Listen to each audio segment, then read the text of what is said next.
सजनीपुर नाम का एक सुंदर पहाड़ी इलाका होता है। वहाँ हर साल कई टूरिस्ट घूमने आते थे। उसी इलाके में एक छोटा सा गांव था, चंचलपुर। एक बार चंचलपुर में शहर से 3 टूरिस्ट घूमने आते हैं, सुनील, रवि और हीरा। वे पूरे गांव में घूमकर प्रकृति का आनंद लेते, पेड़ों से तोड़कर फल खाते और फोटो खींचते। एक रोज वो ऐसे ही घूम रहे थे, तभी उनके पास एक पागल बुढ़िया आ जाती है। चले जाओ यहाँ से, मारूंगी, भाग जाओ। फिर वह बुढ़िया उन्हें डंडे से मारने के लिए उनके पीछे भागने लगती है। भागते भागते वे तीनों अपने होटल में पहुंच जाते हैं। अरे भाई, ये क्या बना था? मुझे तो लगा आज मेरा सिर गया। अरे कोई पागल बुढ़िया थी, देखा नहीं तुमने? हम डरे और उसने हमें और डराना चालू कर दिया। हाँ, सही कहते हो। कल से हम उस साइड नहीं जाएंगे, और वो पागल बुढ़िया कहीं दिख भी गई तो कट लेंगे वहाँ से, बता रहे। फिर वे तीनों सो जाते हैं। आधी रात होने पर जंगल से किसी के रोने की आवाज आती है।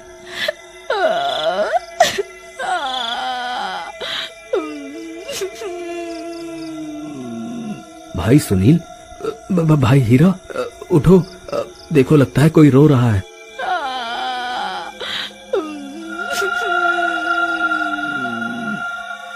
हमें यहाँ से निकल जाना चाहिए, यहाँ चीजें डरावनी होती जा रही हैं। अबे बेवकूफ, ये गांव जंगल के बीचों बीच है। और बता, जंगल में कौन रहते हैं? जंगली जानवर। हाँ, डरपोक रवि जी, इस जंगल में जंगली जानवर हैं, वही रो रहे हैं। वे तीनों फिर से सो जाते हैं। अगली सुबह वे फिर से गांव घूमने निकल जाते हैं। उन्हें वो पागल बुढ़िया फिर से मिल जाती है। चले जाओ, और वह डंडा लेकर उनके पीछे पड़ जाती है। थोड़ी देर में वे तीनों फिर से होटल पर पहुंच जाते हैं। यार, तुम दोनों पागल हो। एक कमजोर सी पागल बुढ़िया को देखकर भागने लगते हो, हैं? तुम्हारे साथ फिर मुझे भी भागना पड़ता है। बताओ, हमें उस बुढ़िया को सबक सिखाना होगा, नहीं तो वो हमारी ट्रिप की ऐसी तैसी कर देगी, बता रहे। भाई हीरा, मैं कहाँ भागता हूँ? सबसे पहले तो इस रवि की हवा निकल जाती है, इसकी वजह से मुझे भागना पड़ता है। भाइयों, ये गांव बहुत अजीब है, हमें यहाँ से चलना चाहिए। तुझे जाना है तो तू जा, हम तो यहीं एंजॉय करेंगे। गांव में लड़कियां देखिए कितनी सुंदर है। मैं तो यहाँ तुम्हारी भाभी ढूंढ कर ही जाऊंगा, बता रहा हूँ। ठीक है, मैं जाता हूँ। फिर रवि अपना सामान उठाकर वहाँ से निकल जाता है। फिर थोड़ी देर चलने के बाद, हे ईश्वर, मैं आ तो गया बाहर, लेकिन शहर जाऊंगा कैसे? भाग यहाँ से, चला जा यहाँ से, चला जा। वह डंडा लेकर उसके पीछे पड़ जाती है। आई मम्मी, बचा लो, अरे मर गया रे, भागो रे।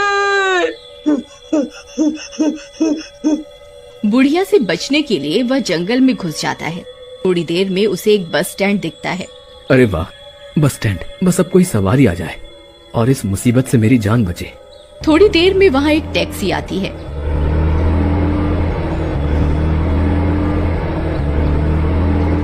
टैक्सी को एक सुंदर लड़की चला रही होती है। अरे वाह, आम के आम गुठलियों के दाम। मुझे टैक्सी आने से ज्यादा खुशी तो इस लड़की के आने से है, इसे तो मैं पटा ही लूंगा। हाँ। फिर वो उस टैक्सी में बैठ जाता है। थोड़ी देर बाद, तुम बहुत सुंदर हो, मन करता है तुम्हें अपनी बाहों में ले लूं। उसके यह बोलते ही वह लड़की टैक्सी रोक देती है और एक खतरनाक चुड़ैल बन जाती है।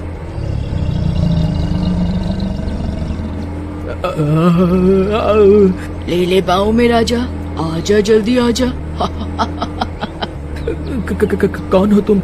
मुझसे क्या चाहती हो? मुझे माफ कर दो। ऐसे कैसे माफ कर दूं छिछोरे?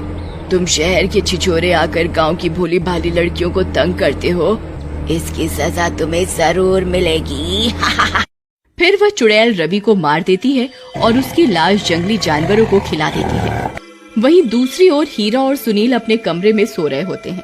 थोड़ी देर बाद जंगल से किसी के हंसने की आवाज आती है। भाई हीरा, आज तो जंगल से किसी के हंसने की आवाज आ रही है यार। जानवर हंसते तो नहीं है भाई? जरूर यहाँ कुछ गड़बड़ है, हमें भी सुबह होते ही यहाँ से निकल जाना चाहिए। हाँ ठीक है, सही कहते हो, बस दुख एक बात का है, तुम्हारे लिए कोई भाभी नहीं मिली। फिर सुबह होने पर वे दोनों भी शहर के लिए निकल जाते हैं। थोड़ी देर में उन्हें वही पागल बुढ़िया मिल जाती है। मर गया, तुम्हारा दोस्त मर गया। वे दोनों फिर उस बुढ़िया से बचने के लिए भागने लगते हैं। थोड़ी देर में वे दोनों उसी बस स्टैंड के पास पहुंच जाते हैं। वहां पर वही लड़की टैक्सी लेकर आ जाती है। अरे वाह, क्या लड़की है। लगता है तेरी भाभी मिल गई। तू सामान उठा के ला, मैं जाके हाय हेलो करता हूँ। फिर सुनील सामान उठाने लगता है और हीरा अंदर बैठ जाता है और वह टैक्सी गायब हो जाती है। यह देखकर सुनील दंग रह जाता है और हीरा को लगता है कि टैक्सी चली गई है। अच्छा किया मेरी रानी, उसे छोड़ दिया। तुम कितनी सुंदर हो। उफ, जरा चेहरा तो दिखाओ। जैसे ही वह लड़की हीरा की तरफ मुड़ती है, वह एक चुड़ैल बन जाती है।